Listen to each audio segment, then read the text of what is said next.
Addiction is a chronic disease. Millions of people worldwide suffer from substance and behavioral addictions. An addict's life is often unmanageable, leaving the addict and his or her family and friends feeling completely powerless over the disease. Without treatment, addiction can result in disability or premature death. You are listening to Making an Addict. My name is DJ Burr, and I'm an addict in long-term recovery. I'm a licensed psychotherapist, behavioral addiction specialist, and best-selling author of I Just Wanted Love, Recovery of a Codependent Sex and Love Addict, now available on Amazon, Audible, and iTunes. I intend to bring you different perspectives about addiction from various sources, including other addicts in recovery, clinicians who treat recovering addicts, and family and friends of addicts to discover what makes an addict. Listener discretion is advised. To learn more about this podcast, check us out at makinganaddict.com or follow me on social media at DJBurr1022 on Facebook, The DJ Burr on Instagram, and at DJBurr1022 on Twitter. Thank you for joining me for episode 3. I am speaking with Forest Benedict this week, and Forrest and I are colleagues. We both are sexual addiction therapists, and we both are sex addicts in long-term recovery. So I appreciate having other addicts on the show, especially professionals who are willing to come forward and talk about their own experience, as well as how they treat folks who are struggling in addiction. So sit back and relax and listen to Forrest and I talk about his book and our experiences as we discover what makes an addict. Welcome to another episode of Making an Addict. I'm DJ Burr, your host, and today I am talking with Forest Benedict. Forrest is the author of Life After Lust. Forrest, welcome to the show. Thanks, DJ. I'm glad to be here. Yeah. Can you tell our audience where you're calling from and a little bit about yourself? Yeah. I'm over here in Fresno, California, and I am a sexual addiction therapist. That's my specialization. I have the SAT-T certification, and so I'm a clinical director of Lifestar of the Central Valley, which is a sexual addiction treatment program. And additionally, I run the SAT-T program as well. So I train therapists to do sexual addiction work, and I also just wrote this book, Life After Lust. So that's kind of like, we'll talk more about it, I'm sure, but kind of like a handbook for recovering sexual addicts, and I've been through recovery myself, and so that's kind of a little bit about me in a nutshell. I'm sure we'll talk more about that. Yeah, absolutely. You know, Forrest sent me a copy of his book, and I have been reading it, and it's fantastic. And before we started recording, I told him that it would be a great workbook as well. And so who knows, that might be coming in the near future. Forrest, how did you get into this work? It really, I never could have imagined being a therapist. I was a really shy teenager and just really self-conscious, and just never could imagine doing this type of work. But it really did come through my own recovery journey. Growing up now I look back and see that it was a pretty traumatic upbringing with an alcoholic, bipolar father that was pretty psychologically and even religiously abusive.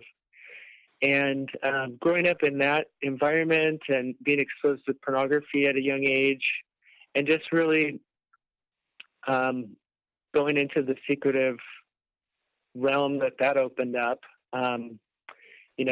for me, it did become really a double life and an addiction that I could not get free from for many years until I got into treatment at age 24, got into therapy, started taking my own recovery seriously, and then just really had a heart for helping other people get free also. And so that's why I went ahead and pursued my master's degree in marriage and family therapy, and that's really what led me to Fresno to get that degree.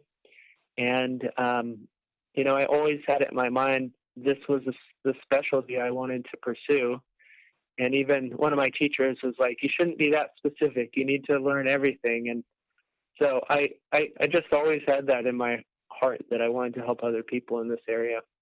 And so got my master's, got certified, got hired on here to do this work. And so now I'm just doing as much as I can to make a difference in this area. And I've always been a writer too. So in that sense, like, it's a really amazing thing that I could write this book and get it out there. So that to me is just kind of an act of something I'm just proud of myself for, that I actually stuck with this dream of writing and created something that in my mind was a little bit risky to create, because I did a lot of creative storytelling in the book. And like, I don't know if you got this impression, but I felt like putting this book out there was kind of a creative act, because it's kind of unique in some ways. It is very unique. I really appreciate you using stories from movies. I'm a huge movie fan, and so every time you reference a movie, I'm like, yep, I've seen that. I know exactly what he's talking about. And I'm like, yes, I really appreciate that. Oh, that's awesome. Yeah, it's because I'm in this work and doing this work personally. It's like I can't watch a movie without saying, "Oh man, that'd be a great recovery metaphor," That's me all the time. I'm sure people get tired of me saying it. My partner and I will be watching TV, and I'm like, "Oh, I'm gonna assign that movie." Yeah, exactly. Yeah, so I had a lot of fun with that, with doing those, movie metaphors, and yeah, I'm glad. And it's really cool. Aaron Ralston, I did that chapter from that movie, 127 Hours, where he cuts off his arm. And I reached out to him to get permission to share that in my book. And he was the guy that, cut off his own arm, Aaron Ralston. It was awesome because he was so supportive of me doing it. And he's like, yeah, send me a copy. And I don't know, it's just really awesome. That's part of the writing this book that was just unforeseen and awesome, was connecting with all these people that I really respect. And I don't know, just that part of it was really fun. I always appreciate that when people respond when you ask or share something, and they're not unreachable, right? Yeah. So that's pretty cool. I had a similar experience last night. I reached out to my favorite male artist, his music. I tweeted him and said, "Your music saved me from a cruel world." And he liked my tweet, and I was like, "Oh my God, the best thing in the world happened." Wow, that's awesome. Yeah. So yeah, they're actually real people out there. They're that was really unforeseen, but yeah, it's great to see even other authors that are like, that may not have known that we value their work or whatever. So that's been really cool. Absolutely. And I appreciate you sharing just a few minutes ago about your experience growing up and what it sounds like was a dysfunctional household. And many addicts grow up in dysfunctional household, if not all. And so the premise of this show is looking at what makes an addict. And so I have been talking to people from all over the world about their perceptions of what makes an addict. So I'm curious, do you believe that the things that happened in your family of origin contributed to you becoming an addict, or is there more? Oh yeah, no, absolutely. Yeah. What pretty much the guiding theories that I use in my, in all the work that I do, and even understanding my own addiction, is really based on attachment, and even seeing addiction as an attachment disorder. And really being grounded. There's a great book by Flores. Have you read that, Addiction as an Attachment Disorder? It does not sound familiar, but I'll check it out. Oh yeah. So that's been helpful to conceptualize sexual addiction in that way specifically, but probably fits with all addictions. But yeah, I really see this. Kind of the basic idea is just when we're when we grow up being abused or neglected, or we have an addicted parent, really, we don't form those secure connections that we need as kids, of somebody that sees us and notices us and responds to us and cares for us. Like we need that coming into this world. It's essential. And so when we don't get it, it really sets us up to be vulnerable. We don't trust people. We don't seek them out for comfort because of our experience. And so I think it really sets us up to seek out something non-relational for comfort. And so if you have drugs or alcohol available, or pornography gets introduced, or food even, we can so easily start turning to that for comfort. And, after many years of doing that, it's like we get this attachment, so to speak, with something that's really an addiction, and we disconnect from those around us. And, that's why I see, well, one, it's so difficult to change that and to learn to reach out to people, as part of our recovery, or to connect with our own emotions or connect with our higher power. But that's really why I see the recovery process from an attachment perspective too, that we can, somebody said we're wounded in relationship and we're healed in relationship. That's and true. I just totally believe that. Yeah, I could, I buy into that as well. I spend most of my time in practice helping clients connect to healthier attachments. Yeah. And, that's most of the work. Definitely. Wow. So yeah. You're bringing your own personal experience into your work, and it has influenced your work. Do you believe that the healthy attachment piece or the unhealthy attachment piece is similar for everyone? Yeah, I think so. I think it's just so foundational. Part of our humanity is just needing to connect. And for some of us, it's more severe than others, like having extreme, sexual abuse or physical abuse. But these things really, here's the thing though, and this is kind of contradicting what I'm saying here a little bit.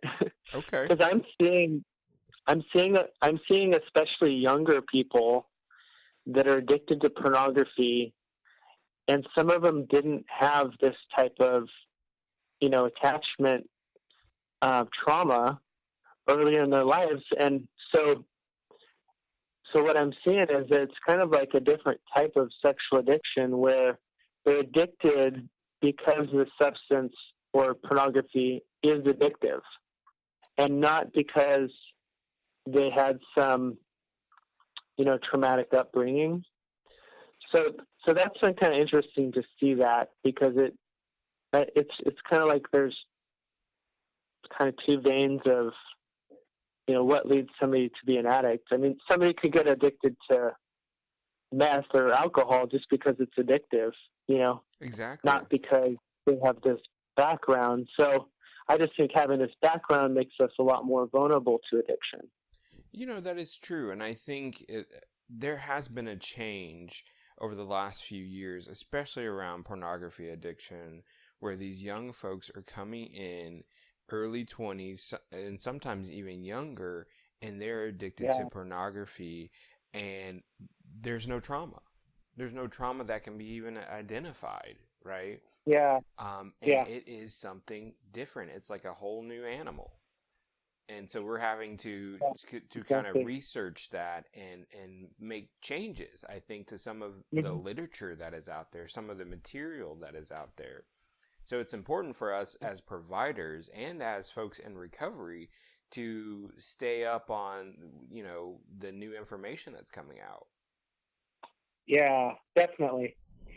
Yeah, and I think there's, I actually have found benefit in, I just started a group for for guys that age, like in their 20s.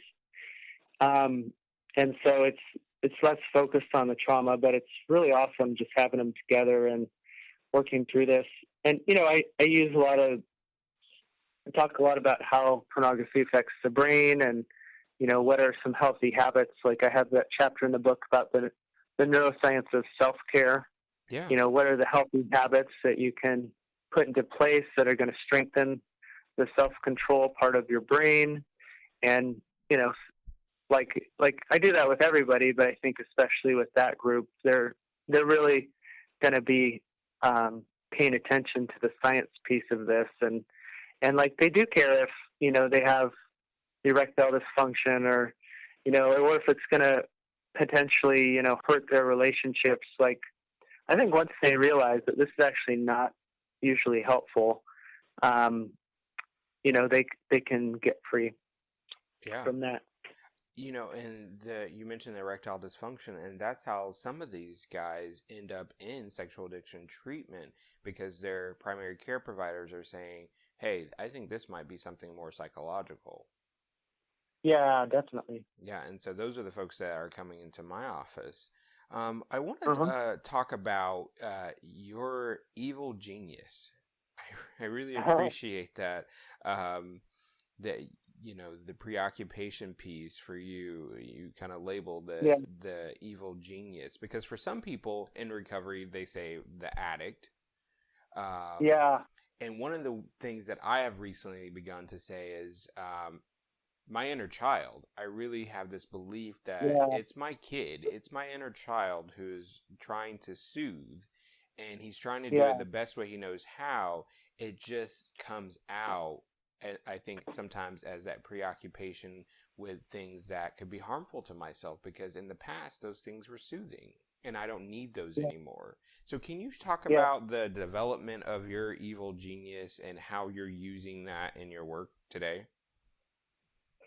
Yeah. It's so funny. Like I had all this insecurity about this chapter because I kind of felt like I was creating it out of just from my own experience, and then after it's people have found it pretty helpful, I've realized. And so I feel like I called it the evil genius because it's like that part of me that, as a recovering addict, like sometimes I'll get this, and this is especially true when I was active in addiction.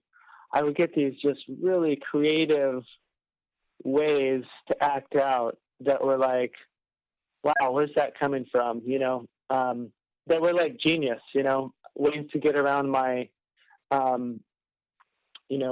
internet blocker, or ways to wake up in the middle of the night and find some way to act out. And so I compare that to that really is preoccupation. And I agree with you totally that part of us really was kind of like a self-protection. Like here's a way to manage all the pain that you're going through. So I talk about ways that the evil genius kind of pulls us back into pursuing the addiction, and like euphoric recall, where we remember all the great things but forget about all the pain that was a part of it, of that way of coping. And so and this is where it gets interesting, because I know in the chapter I talked about I used the phrase throwing it under the bus, and that would not be how I would want to treat the inner child, because I think, and this is kind of where I separate in my mind, because I see a huge part of our recovery being learning to love the inner child, and learning to love and respond to with self-compassion and care to the inner child that's in pain. And so in that sense, I think in my own mind, I separate the inner child from the evil genius, because the evil genius, I'd say, is more the voice that says, okay, you're in pain, so here's a great idea with how to deal with that pain. And so that's really not a great idea. That's really self-destructive. And so, in that sense, I talk about this in the chapter. Like, we can thank the evil genius because just its presence is our chance to pay attention and say, oh wow, maybe there's some pain I'm going through right now. Just because the evil genius showed up, there's something I need to pay attention to. There's some need I need to meet. Maybe I need to connect with someone or cry or take a nap. Like that. So I know I use that kind of more aggressive phrase of throw it under the bus, but it's more of it's more of not letting it run the show and doing what we can to disempower it, but thank it for being there. And for me, I know I tell a couple of stories in the book. Like, for me, I need to tell on myself. That's what I talked about is if the evil genius is there and is giving me some ideas about how I can act out, I need to tell on it. I need to call my accountability partner or talk to my wife and say, this idea just came into my mind. I don't want to indulge that in the future. And so just wanted to throw that out here and, voice it and also realize that this is probably why it's coming up and this is what I need to do to take care of myself. So I think externalizing it from ourselves is pretty helpful. Yeah. Then it's not like we're the ones trying to come up with some scheme to self-sabotage our own lives, Right. So I think that's helpful. My inner child is quite creative when it comes to these types of things where suggestions of how to act out or what to do in the future to get some addictive high. And sometimes I just say, wow, you're really funny today. That's not going to happen, but I appreciate the effort. Yeah. Yeah, exactly. And I think, I don't have kids, but I hope to be a father in the future. And so I can imagine like having similar conversations with a little kid who is trying to be crafty to get something that he or she wants. And so I'm wondering if you're a father, and I'm wondering if there's things that you have been able to take from your experience of being a father and kind of apply that to your own recovery or vice versa. Yeah. Well, I think in the way that I'm learning to relate to myself, I can ask myself, is this something I would do to my kids? Mm-hmm. If my son comes crying to me, am I going to say, well, don't feel that. Here, why don't you go eat this ice cream? Right. Like, I'm not going to neglect and do that to my kids, And so why would I do that to myself? It's like, I think I'm gaining a lot right now in this part of my recovery from the program, or really the book, Adult Children of Alcoholics. Oh, yes. And, and they talk a lot about this inner child work and learning to become your own loving parent. And I love that, like to me, that's like the key of recovery is learning to love myself in not a self-indulgent way, but in a way that really cares for myself emotionally and physically. Like, I care what I'm feeding myself. I care about having boundaries, like going to bed. And, self-neglect is very natural for me. Still, I wish I was better at it. I'm better at caring for myself. But to me, this is part of that work. So, I think being a dad does help me, conceptualize that better and say, I wouldn't do this to my kid. If they had a hard day, I would probably let them, take a bath or do something nurturing, Right. Yeah, absolutely. And in your book, you talk about living a legacy. Is this book part of your legacy? Yeah, definitely. Yeah, how did you come to the idea to write the book and put it out there for others who are suffering in addiction? I have for the last couple of years been writing lots of articles, and I've, put them in our local newspaper here in Fresno, and done a lot of blogging. And, I just, somebody I work with suggested I put it all together in a book. And that idea came to me actually last August. So it's been pretty quick getting this book together. But, I just felt like a lot of these concepts in the book are, like if you were to spend any amount of time with me, a lot of these concepts you would know pretty well. All my clients know that I'm like a self-compassion evangelist. I think that they have to master that in their recovery. And so part of this was just bringing all these articles together and then kind of putting them together in these 3 different categories of mindset, mastery, and mission. And then kind of looking at this and saying, okay, how can I actually make this helpful for people so it's not just a bunch of random stuff thrown together? And that's where I really looked at, okay, what are the take-homes that people need to really understand from this chapter? So I create those essential mindsets, and then the skills to master are like, these are the things people really need to practice.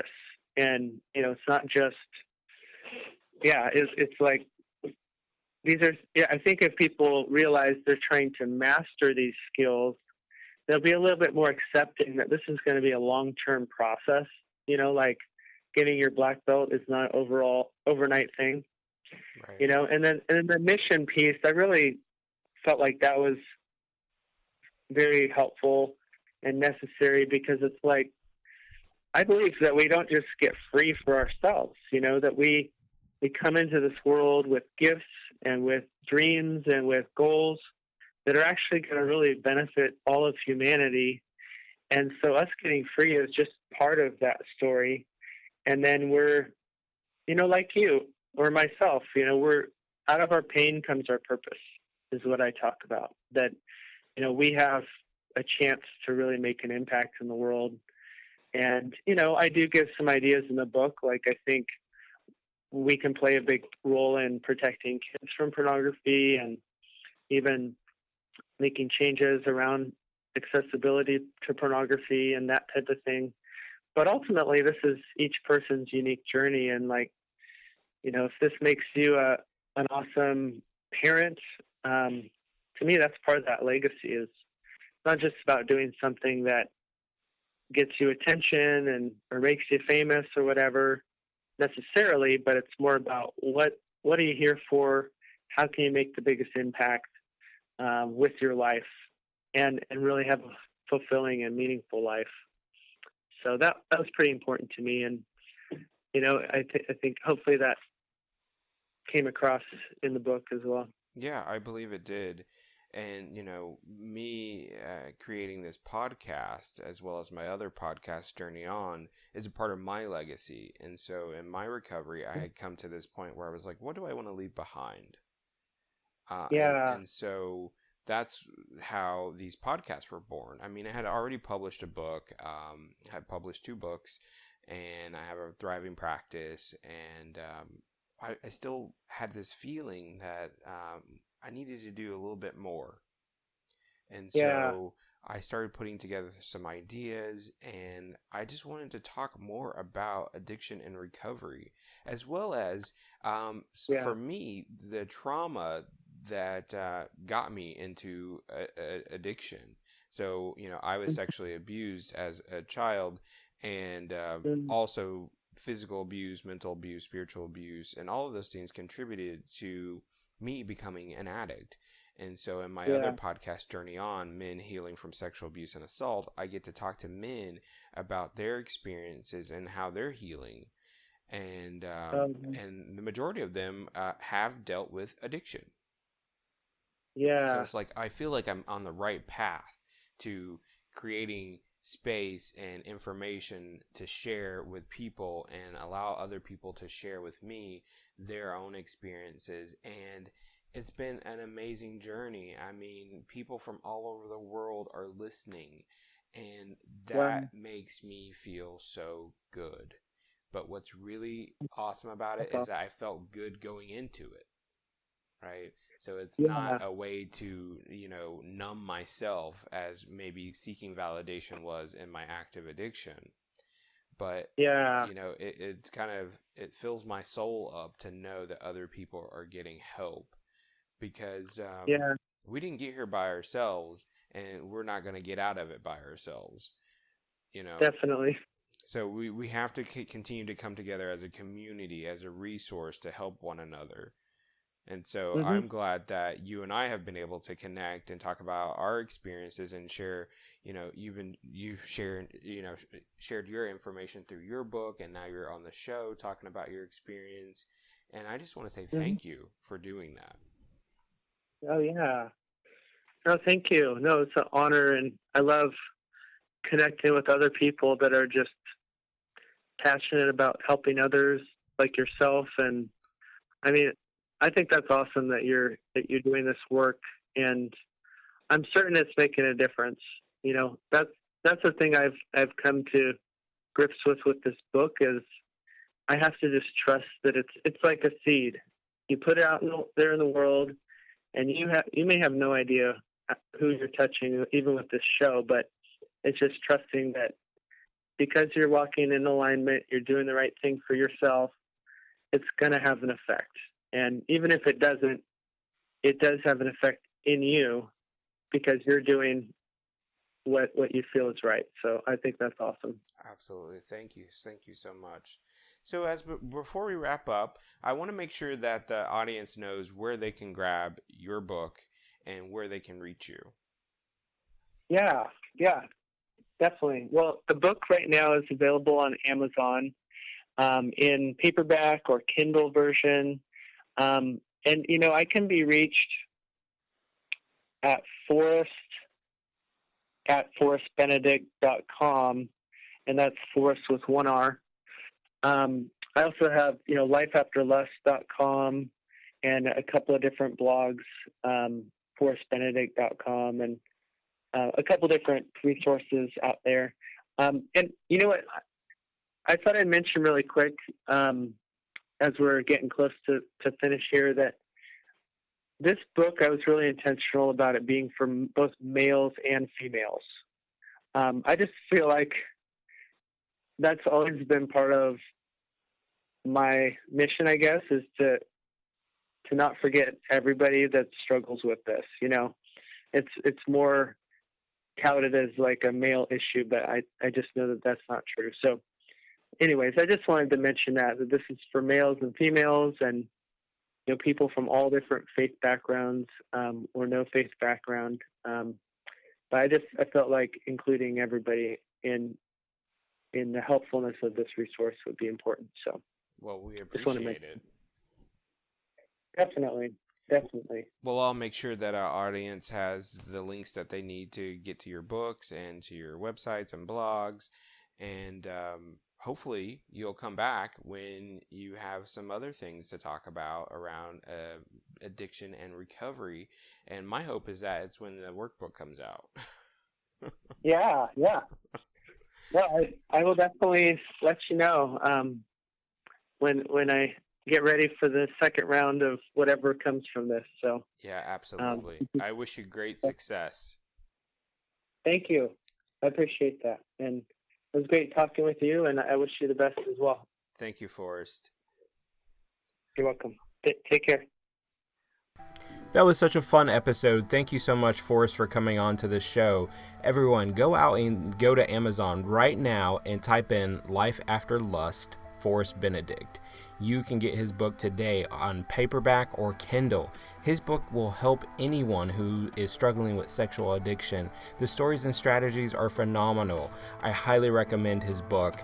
I got it and I love it, and I will be referring to it in my sessions with my clients. So, highly recommend it. Go out and get it today. Thank you for listening to this episode of Making an Addict. For all my listeners, I have a special gift for you. I created a 7-steps guide to power up your recovery, and you can access it today. Go to bit.ly/7stepsguide. That's bit.ly/7 steps with an S guide. Go ahead and go there now and get your free guide. Sign up for the newsletter and it will be sent to you in your email. Take care. Thank you for joining the discussion today on Making an Addict. In closing, I want you to understand that there are various opinions about addiction and what makes someone an addict. The opinions expressed here on today's show are those of the person who made them. I suggest you take what you heard, process it, and decide for yourselves what you believe in. If you have feedback or want to tell your story on the show, let me know by emailing makinganaddict@gmail.com, or you can reach me on social media. Again, I'm on Facebook and Twitter at DJBurr1022 and the DJ Burr on Instagram. Lastly, thank you for giving me the opportunity to be of service. Recovery saved my life, and I will be forever grateful. I will keep giving back every opportunity I am given. Tune in next time to witness our ongoing discussion on Making an Addict. Making an Addict is produced by the Recovery Legacy Network, bringing you recovery on all fronts. Learn more at recoverylegacynetwork.com. Today's show featured music by CDK.